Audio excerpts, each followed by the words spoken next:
everyone. How are you all? Hope you all are doing very good. Today, students, we are going to start our new chapter of class 4, which is chapter number 11 about air, water, and weather. So, have you ever heard the weather forecast on the television or radio? Okay, cloudy, rainy, windy, hot, cold, humid, all these terms tell the different conditions of the atmosphere around us. You must have observed the changes in the weather. Have you ever wondered why these changes take place? What causes winds to blow? In this chapter, we will learn about the effects of the sun on air, water, and weather that make our environment on the earth.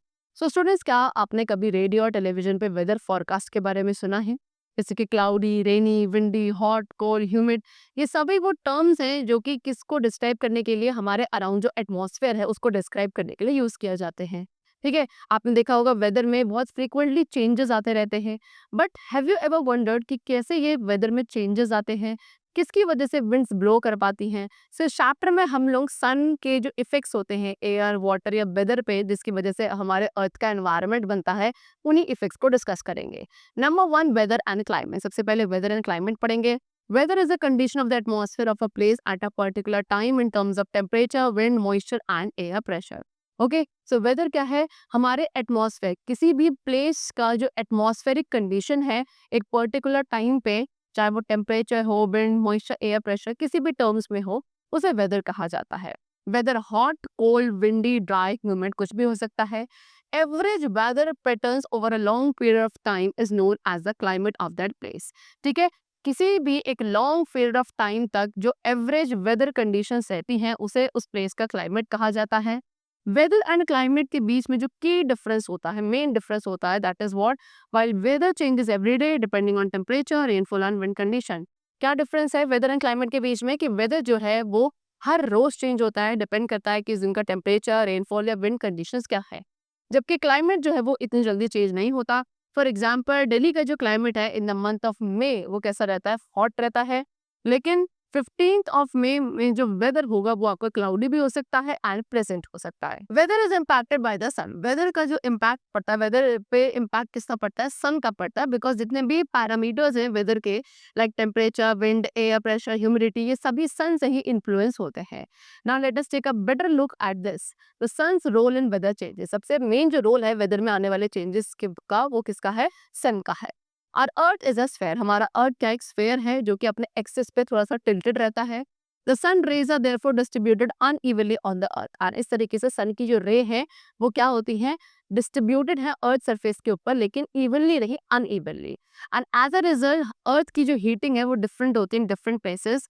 The variation is temperature is due to this. Temperature में जो variations आते हैं वो भी इसी की वजह से आते हैं। This uneven heating causes weather changes. ये अनइवन हीटिंग जो होती है इससे वेदर चेंजेस आते हैं। दो की फैक्टर्स हैं जो कि इम्पैक्ट करते हैं, that is air and water. ठीक है, सो एयर पे क्या इम्पैक्ट होता है? The sun heats the earth land surface. सबसे पहले जो सन है, सन क्या करता है? हमारे अर्थ के लैंड सरफेस को हीट अप करता है, जिसकी वजह से क्या, एयर जो कि आपके क्लोज है टू द लैंड वो भी हीट हो जाती है। ऑन हीटिंग, हीटिंग की वजह से एयर स्प्रेड होती है एंड लाइट वेट हो जाती है। लाइट एंड हॉट एयर आपकी ऊपर की तरफ मूव करती है एंड इस तरीके से एक वॉइड क्रिएट होता है। The cool air from the nearby area move into this, fill this void. And जो ठंडी एयर है वो आसपास के एरिया से वो मूव करती है इस वॉइड को फिल करने के लिए। और इसी मूविंग एयर को क्या कहा जाता है? विंड कहा जाता है। Next is impact on water. अब वाटर पे क्या इम्पैक्ट होता है? Earlier in a chapter we learn that heating of water causes evaporation, changing of a gas into the liquid state is called condensation. So students, हमने पिछले कुछ chapter में discuss किया है कि वाटर जब हीट अप होता है तो उससे इवेपोरेशन होता है, एंड जब एक गैस अगेन लिक्विड स्टेट में आ जाती है ऑन कूलिंग, उसे कंडेंसेशन कहा जाता है। सो इस तरीके से वाटर इवेपोरेटिंग का जो प्रोसेस है क्लाउड्स फॉर्मेशन का, एंड उसके बाद कंडेंस होके वो वापस पानी जो है अर्थ पर आ जाता है, इसे आप क्या कहते हैं? वाटर साइकिल कहते हैं। Have you ever noticed that during the rainy season our sweat does not dry and we feel sticky? कभी आपने अगर ऑब्जर्व किया हो जब रेनी सीजन होता है तो आपके जो स्वेट है वो ड्राई नहीं होता एंड आप बहुत स्टिकी स्टिकी सा फील करते हो। ऐसा क्यों? ये इस वजह से होता है क्योंकि उस टाइम पे एयर में जो वाटर वेपर का अमाउंट है, क्या वाटर कंटेंट है, वो इंक्रीज हो जाता है। And increase in the water content of air is known as humidity. And air में वाटर कंटेंट का इंक्रीज होना क्या कहा जाता है? ह्यूमिडिटी कहा जाता है। Next is air, we need air to live, हम सभी को एयर की रिक्वायरमेंट होती है टू सर्वाइव। एयर क्या है? एयर मिक्सचर है of many gases, the different constituents of air include nitrogen, oxygen, carbon dioxide, water vapour and dust particles. ये सभी क्या है? ये हमारे एयर के डिफरेंट कॉन्स्टिट्यूएंट्स हैं, जैसे कि nitrogen, oxygen, carbon dioxide, water vapour and dust particles. The layer of air around the earth is refers to atmosphere, ठीक है। एंड एयर की जो एक लेयर है अर्थ के अराउंड, उसको क्या कहा जाता है? एटमॉस्फेयर कहा जाता है। And as we know, moving air को विंड कहते हैं, एंड विंड जो बहुत जेंटली ब्लो करती है उसको आप क्या कहते हो? ब्रीज कहते हो। अ स्ट्रॉन्ग विंड, एंड अगर बहुत ज्यादा विंड स्ट्रांगली मूव करती है उसे गेल कहा जाता है। एंड एक वेरी स्ट्रॉन्ग विंड को स्टॉर्म कहा जाता है।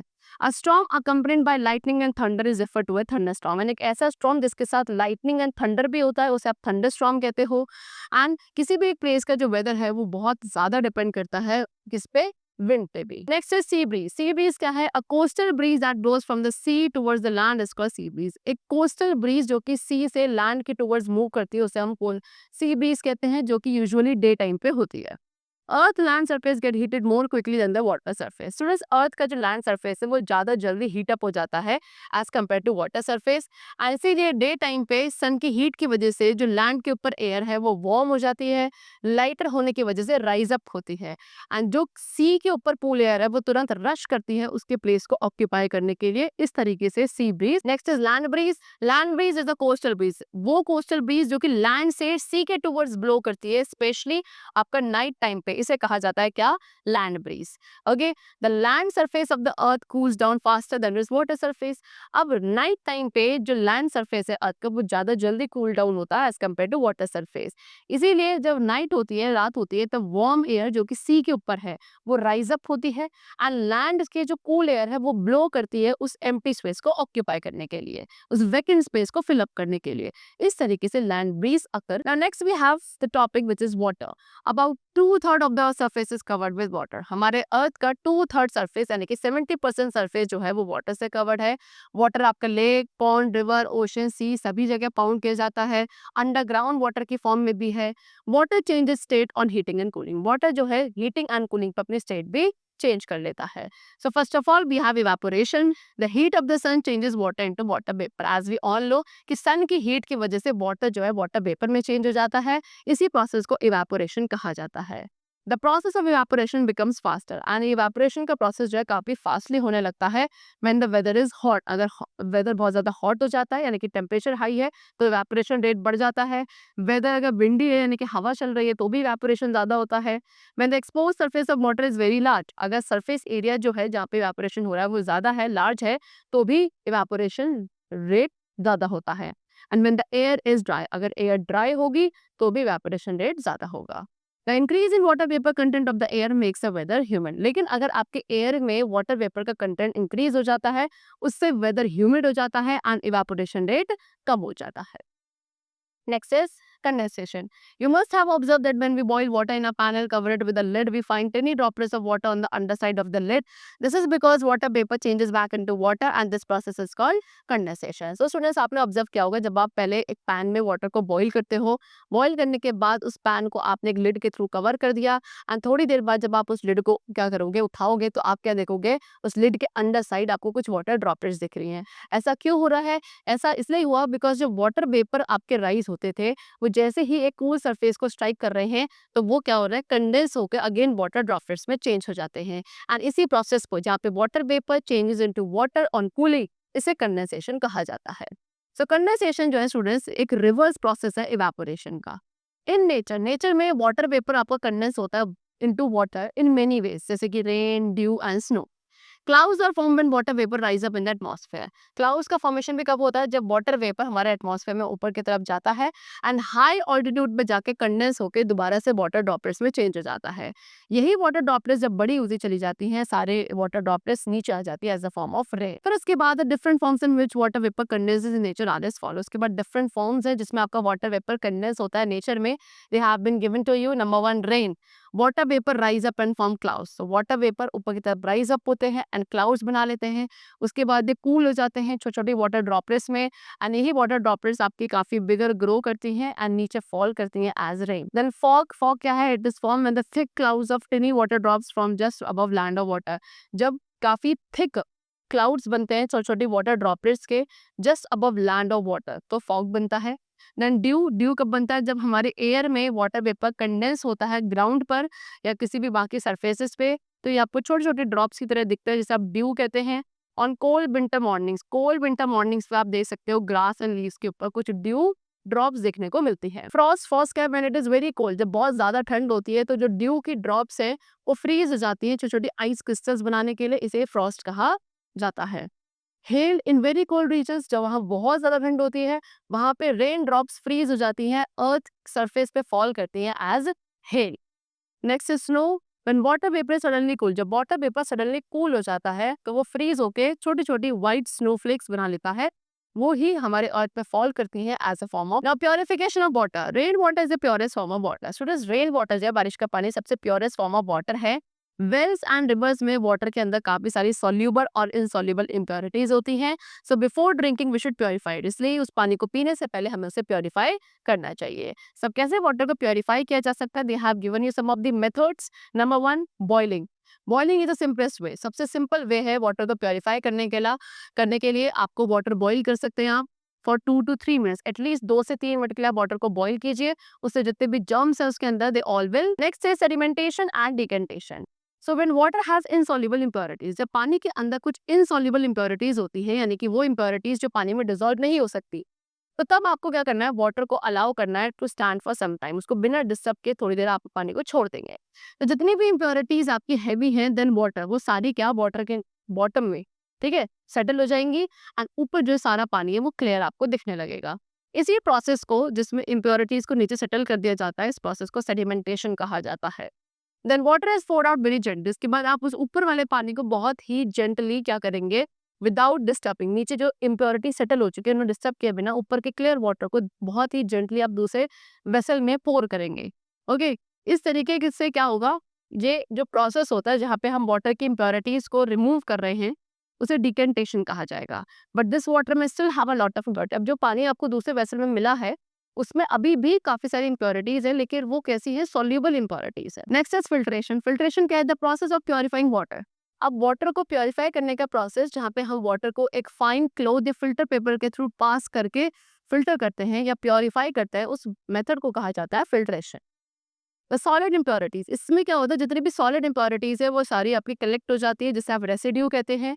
एंड जो क्लियर लिक्विड है जो फिल्टर आउट हो जाता है एक सेपरेट कंटेनर में, उसको फिल्ट्रेट कहा जाता है। Water on the surface of the earth also gets filtered through layers of soil and gets collected as underground water. इस तरीके से हमारे अर्थ सरफेस पे भी जो वाटर है वो क्या, डिफरेंट लेयर ऑफ सॉइल के थ्रू फिल्टर होता है एंड नीचे जाके कलेक्ट हो जाता है as underground. Next is chlorination. Chlorine is used to kill germs, chlorine को जर्म्स किल करने के लिए यूज किया जाता है। क्लोरीन टैबलेट्स हैं जो कि वाटर में ऐड की जाती हैं जर्म्स को किल करने के लिए एंड उसको प्योरीफाई करने के लिए, एंड इसी प्रोसेस को क्लोरिनेशन प्रोसेस कहा जाता है। Beside chlorine, see students, chlorine के अलावा आप ब्लीचिंग पाउडर, पोटेशियम परमैंगनेट भी यूज कर सकते हैं too. Next is a few useful tips. Although our Earth's 70% surface is covered with water, yet we have very little amount of water to drink. See students, हमारे earth का 70% surface जो है वो water से covered है, still हमारे पास बहुत ही कम amount of water है पीने के लिए, इसलिए हमें वाटर को वेस्ट नहीं करना चाहिए, हमेशा हमें क्लीन क्लियर वाटर को ही ड्रिंक करना है। ओके, एंड हम वाटर कंटेमिनेशन को प्रिवेंट भी कर सकते हैं in the following way. How? Store water in a clean place, हमेशा पानी को एक साफ जगह पे आप स्टोर करेंगे। ड्रिंकिंग वाटर को एक कवर्ड स्टोरेज वेसल में, जो पीने वाला पानी है उसको एक ऐसे स्टोरेज वेसल में रखेंगे जो क्लीन होगा एंड उसको कवर्ड भी रखेंगे। Do not keep drinking water near drain और गार्बेज बिन, कभी भी पीने वाले पानी को ड्रेन या गार्बेज बिन के पास नहीं रखना चाहिए। क्लीन द स्टोरेज पॉट, जो आपका स्टोरेज पॉट है या यूटेंसिल है उसको आप अच्छे से क्लीन करेंगे उसमें वाटर फिल करने से पहले।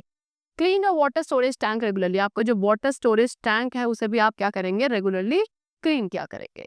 ओके, चलो, so the chapter is completed. I hope you all must have understood the chapter very carefully. Let's meet very soon and then take care and thanks to all.